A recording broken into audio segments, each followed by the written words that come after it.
Colourful clay, ফেলে দেওয়া ডাল আর একটু সময়, ব্যাস এতটুকু হলেই তৈরি করতে পারবেন এই সুন্দর ফুল গাছটি।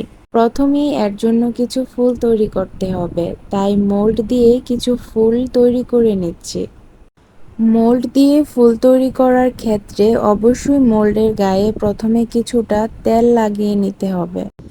এতে করে ক্লে যখন মোল্ডের ভিতর থেকে বার করা হবে তখন মোল্ডের গায়ে ক্লেগুলো লেগে যাবে না, ফুল খুব সুন্দরভাবে বেরিয়ে আসবে। আমার ফুলগুলো সব তৈরি করা হয়ে গেলে এখন ডাল সাজানোর পালা। আসলে কোনো জিনিসই ফেলনা না, ফেলে দেওয়া জিনিসকেও যদি সুন্দর শিল্পীর রূপ দেওয়া যায় তাহলে সেটা দিয়েও ঘর সাজানো যায়। যাই হোক, আমি একে একে সবগুলো ডালের মাথায় ক্লে দিয়ে ফুলের কলির মতো তৈরি করে নিয়েছি। এই মুহূর্তে এসে প্রথমে যে আমি ক্লে দিয়ে ফুলগুলো তৈরি করে রেখেছিলাম সেগুলো লাগিয়ে দিব।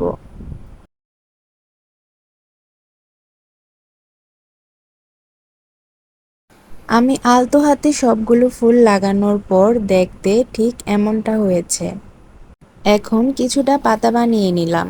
এই পাতাগুলো ছোট বড় বিভিন্ন শেপের তৈরি করেছি।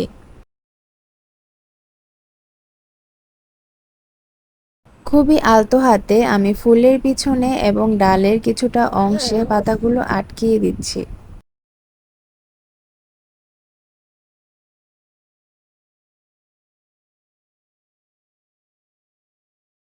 তৈরি হওয়ার পর ডালটা কেমন জানি খালি খালি দেখতে লাগছিল, তাই মনে হলো গোল্ডেন কালার রং করে দিলে ডালটা অনেক বেশি সুন্দর লাগবে।